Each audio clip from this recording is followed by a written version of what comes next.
News Now is brought to you by the Bank of Guam, the People's Bank.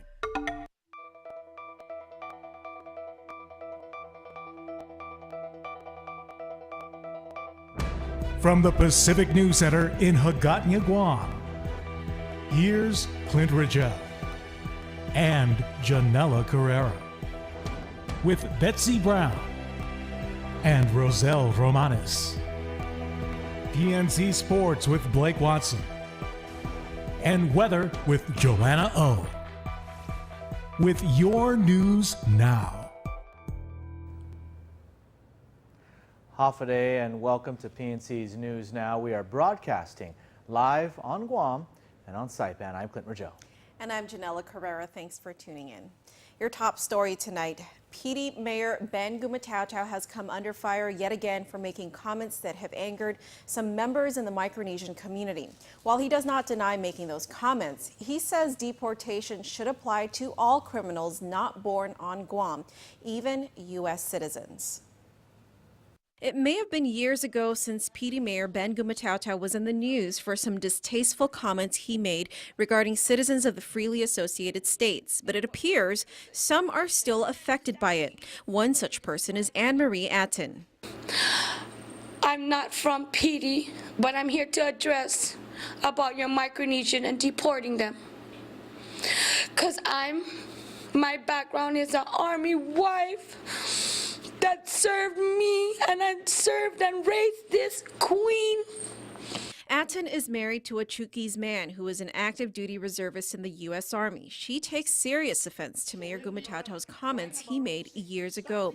At the time, she was not living on Guam. Her husband was stationed in Hawaii, so she did not get a chance to address the mayor then. So this morning, Atten and her husband visited his office to raise their concerns with the mayor. So he came from the back room and he stood near the back room and I said, "Are you going to deport us?" He said, "Yes."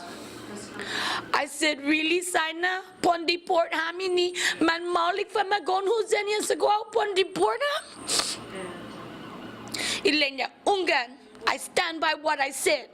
She just stand there and start acting like who she is, that she's from Guam and from Tsukis and Punapian and all those things. And she started acting like she's not in the right mind.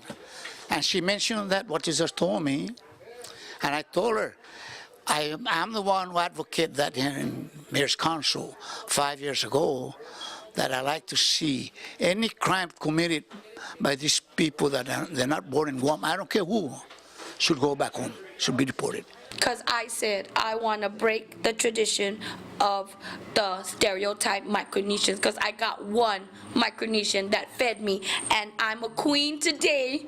So we asked Mayor Gumatautau to clarify his statements. Does he mean only non-U.S. citizens who commit crimes should be deported?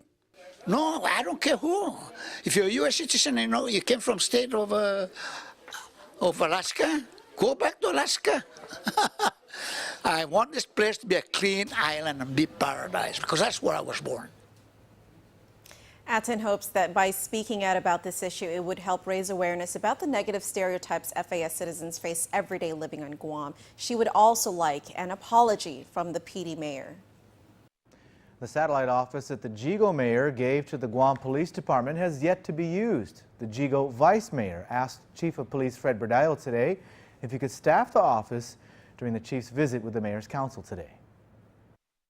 That would be great if you guys would come up on the weekends, because we have our softball games on the weekends. And just this past Saturday, we had an incident where somebody tried to break into the cars that was at the softball field. And I mentioned it to the officer that was, I forgot who I mentioned it to, I said, if you guys just come up on the weekends, because that's when a lot of the activities going on at the softball field. You know, and we just so happened this Saturday, somebody tried to break into the cars. And like I said, it's been almost 2 months since that substation has been open and nobody has come up there to even show some kind of presence on the weekend. Chief Fred Berdallo said that he would work on getting some officers to staff Jigo's satellite office, but he explained that it's difficult because his department is so short-staffed. We still haven't been able to maintain a size of the department to the point of manning every single Coben. And then another situation was when my guy called 911, they kept asking so many questions.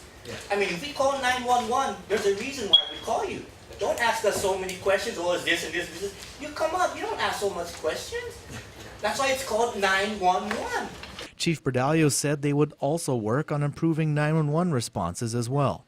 The chief urged village mayors to set up neighborhood watch programs and to work with the Guam Police Department and help them identify problem areas in their villages that are prone to crimes, alcohol abuse, and drug abuse.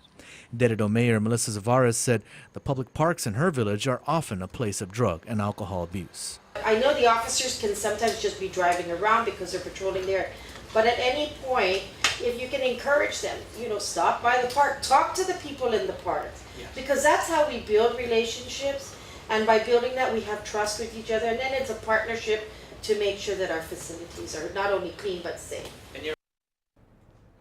Chief Fred Berdalio encouraged village mayors to continue working with GPD to identify areas of high crime and to continue notifying them of crimes that may be occurring within their villages.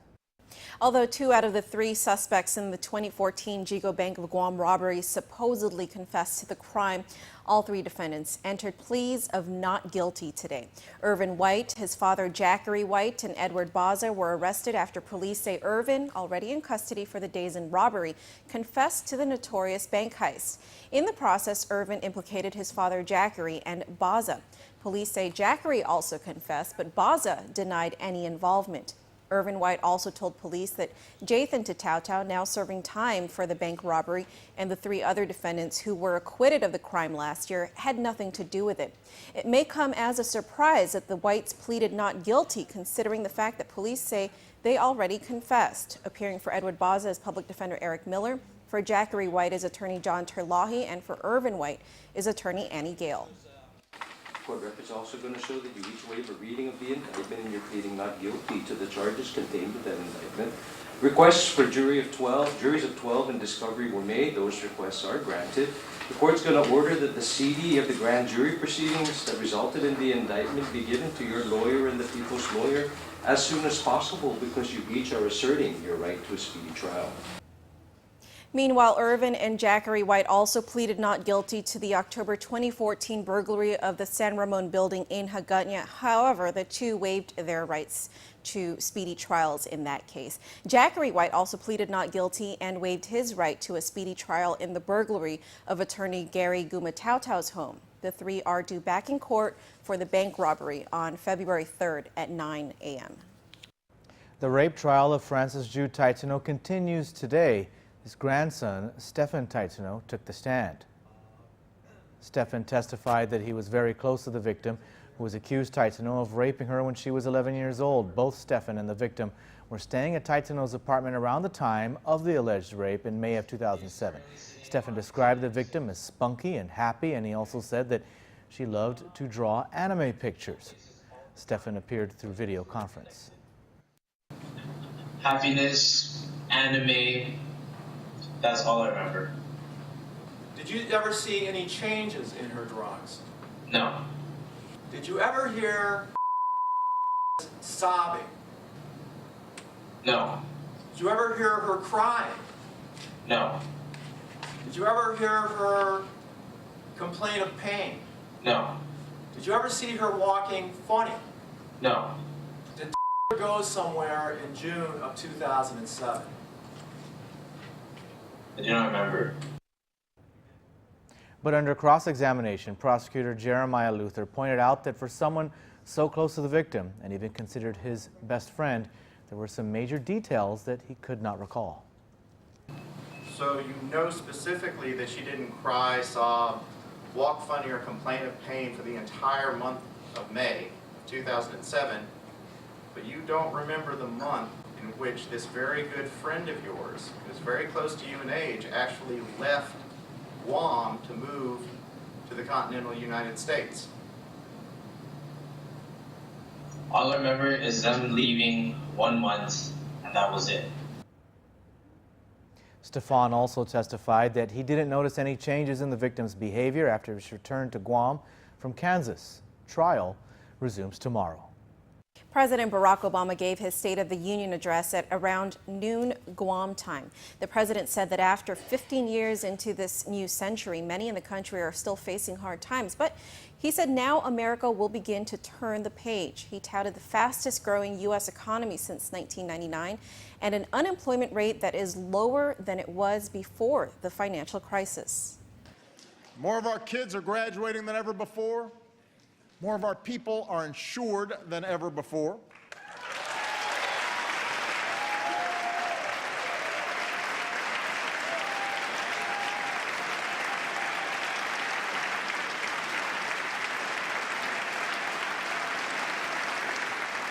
And we are as free from the grip of foreign oil as we've been in almost 30 years. President Obama said the improved economy is a sign that his economic policies are working, saying, quote, "So the verdict is clear. Middle-class economies work." President Obama's State of the Union tax and education proposals could have important implications for Guam, the CNMI, and other U.S. territories. PNC's Washington correspondent Matt Kay reports. The president's plans for free community college and a revamped tax code have already drawn objections from Republicans, but Democrats agree with his effort to improve the lives of middle-class Americans.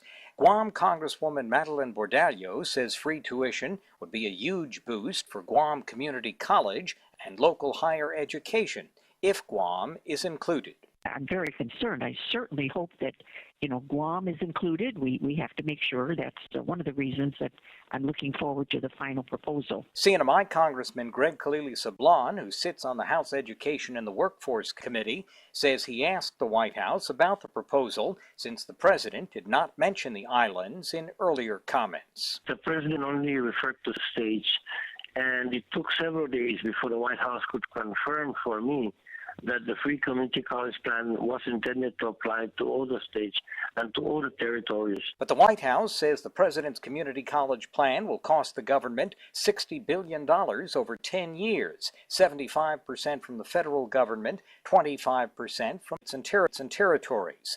Meantime, Obama's plan to raise $320 billion from higher taxes and fees on the wealthy and big banks may have already hurt chances for bipartisan tax reform.